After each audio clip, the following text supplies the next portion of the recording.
এ কেমন নসিব খোদা দিল বলো, বেটির বিয়ের দিনে পিতার জানাজা হলো।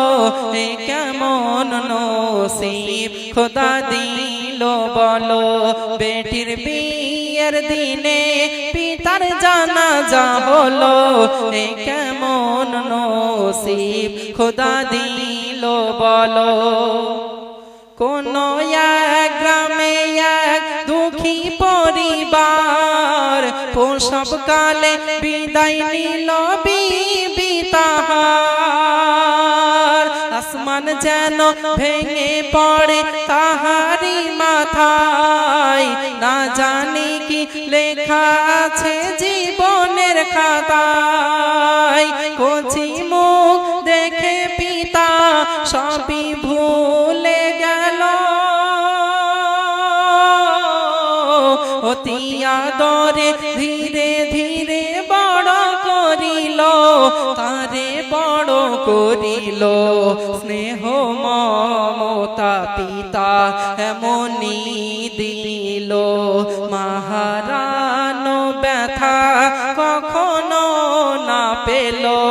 এ কেমন নসিব খোদা দিল বলো, বেটির বিয়ের দিনে পিতার জানাজা হলো।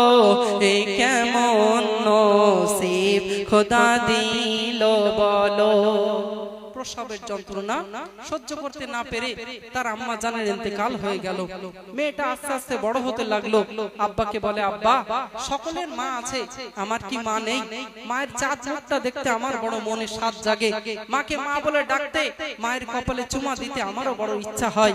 তখন আব্বা কেঁদে কেঁদে বলে, ওহে মা, তোমার আম্মা জান এমন জগতে চলে গেছে, আর কোনোদিন তোমার কাছে ফিরে আসবে না। তবে মা তুমি কেঁদো না, আমি তোমায় কষ্ট পেতে দেব না, আমি তোমাকে কোলে পিঠে করে মানুষ করব, বিবাহ পর্যন্ত করব না। মেয়েটি কেমন ছিল কবি লিখছেন, দিনকে দিন হয়, দিনকে দিন হইয়া মনি রূপসী সুন্দরী, যে দেখে সে বলে জান্নাতি পরী। করে না কাজা নামাজ রোজা আব্বা তার জানের জান, যেমন গুণবতী বুদ্ধিমতী ছিল না ফ্যাশন। আব্বা তার বেটিকে বড় বাসিত ভালো, বেটি যেন ছিল দুই নয়নের আলো, দুই নয়নের আলো। এক ধনী পরিবার বিয়ের প্রস্তাব দিল, সুখী থাকবে মোর মা পিতা খুশি হলো। এ কেমন নসিব খোদা দিল বলো। আপনারা জানেন গ্রামে যদি কোনো একটা ভালো মেয়ে থাকে যে নামাজ কালাম পড়ে, পর্দানশীনা হয় এবং আল্লাহকে ভয় করে, দেখতে সুন্দরী হয়, সেই মেয়েকে সকলেই বাড়ির বৌমা করতে চায়, তাই তো নাকি? যে ওই মেয়েটা আমার বাড়ির বৌমা করব। তেমনি ভাবে একটি ধনী পরিবার থেকে বিয়ের প্রস্তাব আসলো। আব্বাজান তখন অত্যন্ত খুশি হয়েছে, তাই তো আমার মেয়েকে পরের বাড়িতে পাঠাবো, সেখানে অন্তত সারা জীবন সুখে শান্তিতে থাকবে। কিন্তু কি কি যৌতুক চাওয়া হয়েছিল কবি লিখছেন, 50,000 নগদে চাই 8 ভরি সোনা, দিল রাজ রানী হবে তোমারি কন্যা। গরিব পিতা শুনে কথা রাজি হলো, দেখো না মেয়ের বিয়ের তরে বিক্রয় করে জমি জমা। আব্বা তোমায় ছেড়ে আমি যাব না চলে, কে তোমায় ভালোবাসিবে, কে আহার দেবে তুলে, কে আহার দেবে তুলে। না দেখে তোমার সোনা মাকে কেমনে থাকবে বলো, তোমার কুড়ে ঘরে কে জ্বালাবে আলো। এ কেমন নসিব খোদা দিল বলো। মেয়ের সুখের জন্য আব্বা জমি জায়গা সব বিক্রি করে দিচ্ছে, টাকা পয়সা সব এক জায়গায় করছে। ওদিকে মেয়েটি কেঁদে যারে যার বলছে, আব্বা কেন আমাকে পরের বাড়িতে পাঠিয়ে দিচ্ছ? আমি তোমাকে না দেখে তো থাকতে পারি না।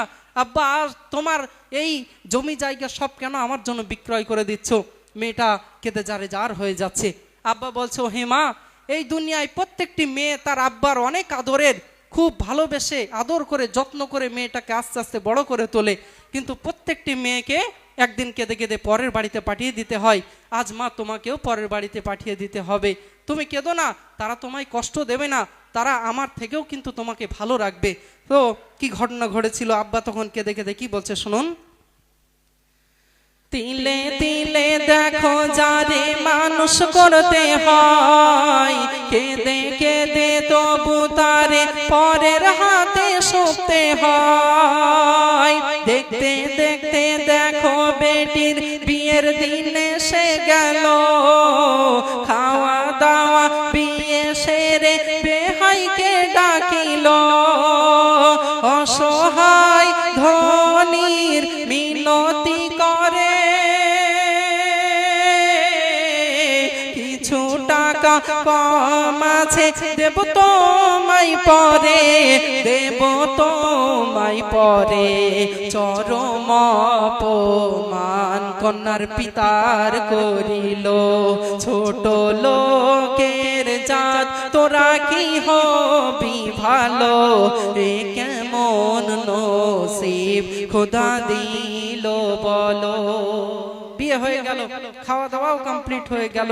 এক বিআই মশাই আর এক বিআই মশাইকে ডাকলেন, ডেকে বলছেন, দেখুন আমার অনেক আদরের মেয়ে, ছোটবেলাতে তাকে কোলে পিঠে করে মানুষ করেছি, সে তার আম্মা জানকে ছোটবেলায় হারিয়েছে, মায়ের আদর কি জিনিস সে পায়নি। আমি তার সুখের জন্য খুশির জন্য বিবাহ পর্যন্ত করেনি। আজ আপনারা যা কিছু চেয়েছিলেন, আমার এতদিনের রোজগার, আমার জমি জায়গা সব বিক্রয় করে আপনাদের হাতে তুলে দিচ্ছি। তবে খবরদার আমার সন্তানকে আপনি কষ্ট দেবেন না, আপনারা আমার সন্তানের চোখ দিয়ে এক ফোঁটা পানি ফেলবেন না, তাহলে আমি সহ্য করতে পারবো না। তবে কিছু টাকা কম আছে, আমি জন দিয়ে হোক দিন মজুরি খেটে হোক আমার মেয়ের সুখের জন্য আমি টাকা শোধ করে দেব। যখনই বলল টাকা কম আছে, সকলের সামনে চরমভাবে অপমান করলো, ছোট লোকের জাত বলল, যা না হয় করে বলল। আসলে গরিব মানুষদের দিল অতি নরম হয়, সহ্য করতে পারলো না, সাথে সাথে হার্টফেল করে পড়ে গেল। কি ঘটনা ঘটেছিল শুনুন। পিতার অপমানে সইতে পারে না কন্যা, আর বাপের গলা ধরে শুধু করিছে কান্না। পিতার অপমানে সইতে পারে না কন্যা, আর বাপের গলা ধরে শুধু করিছে কান্না। আর কি বলছে, যেন গরিব হয়ে জন্ম নেওয়া এ সমাজে পাপ, হার্ট ফেল করে অপমানে দুঃখিনীর বাপ। বেটির বিয়ের দিনে হলো পিতার জানাজা, নতুন বউকে ভাবলো তারা মস্ত এক বোঝা, ভাবলো মস্ত এক বোঝা। বুক ভরা ব্যথায় শ্বশুর বাড়ি গেল, শাশুড়ি শ্বশুর স্বামী খোটা তার দিল, এ কেমন নসিব খোদা দিল বলো। আব্বা জান যখন ইন্তেকাল হয়ে গেছে, মেয়েটা কেঁদে যারে যার আব্বাকে জড়িয়ে ধরে বলে, আব্বা আজ তুমি আমাকে ছেড়ে চলে গেলে, চির এতিম করে চলে গেলে। আগে মা ছিল না, তোমার চাঁদ মুখটা দেখতাম।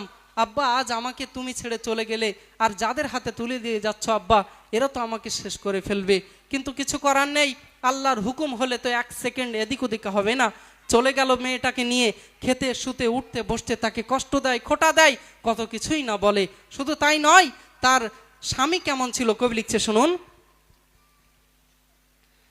খেতে শুতে উঠতে বসতে দিত তার খোটা, মদ মাতাল ছিল ধনীর সে বেটা।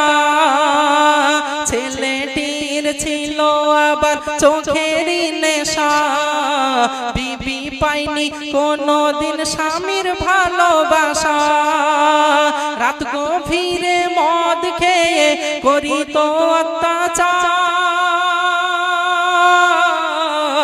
জ্বালা যন্ত্রণা সয়ে তবু করি তার দেখো করিছে সংসার। দেখতে দেখতে একটি বছর কেটে গেল, মা বাবা মেয়ে গর্ভবতী হলো। এ কেমন নসিব খোদা দিল বলো। আহারে, খুব কষ্টের মধ্যে মেয়েটার দিন যাচ্ছে, খুব কষ্টের মধ্যে। কিন্তু কি করবে, কোথায় যাবে, কাকে গিয়ে মনের কথা বলবে? সে যে চির এতিম। বর্তমান সমাজে দুই হাড়ি এক জায়গায় থাকলে ঠুকু লাগে। যদি অশান্তি হয়, এক শ্রেণীর মা বোনেরা আছে কিছু দিনের জন্য আব্বার বাড়িতে চলে যায়, গিয়ে বাপ ভাইদের সাথে মায়েদের সাথে দু একদিন থেকে মনটা ফ্রি করে আবার স্বামীর কাছে চলে আসে। কিন্তু সেই যে মেয়েটা, সে যে চির এতিম, কাকে গিয়ে মনের কষ্টের কথা বলবে? ভাবছে আমার যদি একটা সন্তান হয়, হোক না ছেলে হোক না মেয়ে, সে তো আমার সাহারা হবে, অন্তত মনের কষ্টের কথা তার সাথে বলতে পারবো। যখন গর্ভে সন্তান ধারণ করলো, সকলে তার সাথে অসৎ ব্যবহার করা শুরু করলো। বলছে ওই সন্তানটাকে নষ্ট করে দিতে হবে, আমার ছেলেকে আরো সম্ভ্রান্ত পরিবারে বিয়ে দেব, তোরা ছোট লোকের জাত, সেই পরিবারের মেয়ের গর্ভেই আমাদের পরিবারের সন্তান আসবে। তখন মেয়েটা হাউমাউ করে কাঁদছে আর বলছে, আল্লাহ আমি আর সহ্য করতে পারছি না। বলছে আমি তোমাদের ছেড়ে অনেক দূরে চলে যাব, আমার সন্তানকে লেখাপড়া শেখাবো, মানুষ করব, আমি আমার সন্তানকে বড় করে তুলবো, আর তোমাদের কাছে থাকবো না। শেষ ছন্দে তাই তার সাথে কি ব্যবহারটা করেছিল শুনলে অবাক হয়ে যাবেন। শেষ ছন্দ শুনুন। নারী চাই স্বামীর সুখ আর ভালোবাসা, গর্ভবতী হয়েও কিন্তু নিরাশা। গর্ভজাত সন্তানকে নষ্ট করিতে বারে বারে বলে তার বাপ বেটাতে, অনেক দূরে যাব চলে আসবো না ফিরে। তবু জোর করে গলায় ফাঁস দিল তারে, গলায় ফাঁস দিল তারে। প্রাণ পাখি তাহার উড়ে গেল, এ মেহান্নান বলে লিখতে বুক ফেটে গেল। এ কেমন নসিব খোদা দিল বলো। বেটির বিয়ের দিনে পিতার জানাজা হলো, এ কেমন নসিব খোদা দিল বলো। আরে এমনি করে কত মেয়েদের জীবন চলে যায়। অনেক জায়গায় শোনা যায় শাশুড়ি বৌমাকে রান্নাঘরে আগুন জ্বালিয়ে মেরে দিয়েছে, বিভিন্ন রকম। কেন আমরা এমন করি? আসুন সেই মেয়েটাকে নিজের মেয়ে মনে করে নেই, তবেই তো সে মা মনে করে নেবে, তবেই তো আব্বা মনে করে নেবে। কিন্তু আমরা অনেকেই আছি অসৎ ব্যবহার করি। নিজের মেয়ে কাজ করলে কষ্ট হয়, আর পরের মেয়ে কাজ করলে কি কষ্ট হয় না? অবশ্যই হয়। আসুন নিজের মেয়ে মনে করুন, তাহলে দেখবেন তারা অনেক ভালো ব্যবহার করবে। অনেকেই আছে স্বামীরা স্ত্রীদেরকে অসৎ ব্যবহার করে, কষ্ট দেয়, মদ খেয়ে সেই স্ত্রীর সাথে অসৎ ব্যবহার করে।